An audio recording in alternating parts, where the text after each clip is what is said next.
Among the 102 candidates for mayor, it's impossible not to notice one in particular outside of the frontrunners in the polls. Gong Xiaohua's name and face are plastered everywhere throughout the city, so much so that he has gained interest, but not necessarily in a positive way. There's no escaping the signs lining major arteries and cluttering corners at intersections everywhere.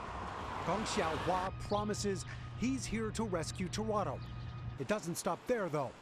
Digital billboards are in rotation at Yonge Dundas Square. There are posters on the platforms as subway trains roll by, and even paid advertising on television.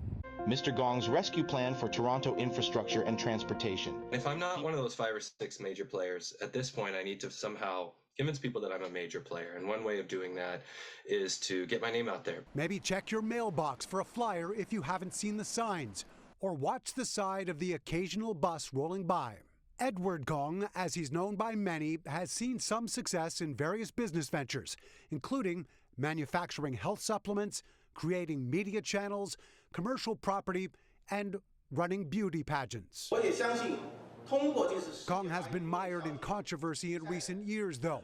He's been accused of being involved in a pyramid scheme. Charges against him were ultimately dropped, but his company was convicted and fined in Ontario.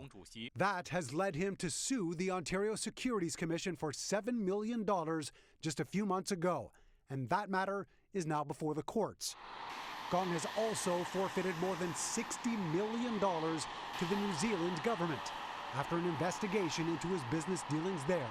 He will improve road safety by implementing traffic calming measures and promoting. According to the city's election rules, the limit for contributing to your own campaign for mayor is $25,000. The total spending limit for a campaign is $1.6 million. Rules for campaign signage say they must be 1.5 meters from the curb if on public property, and at least a meter from other signs.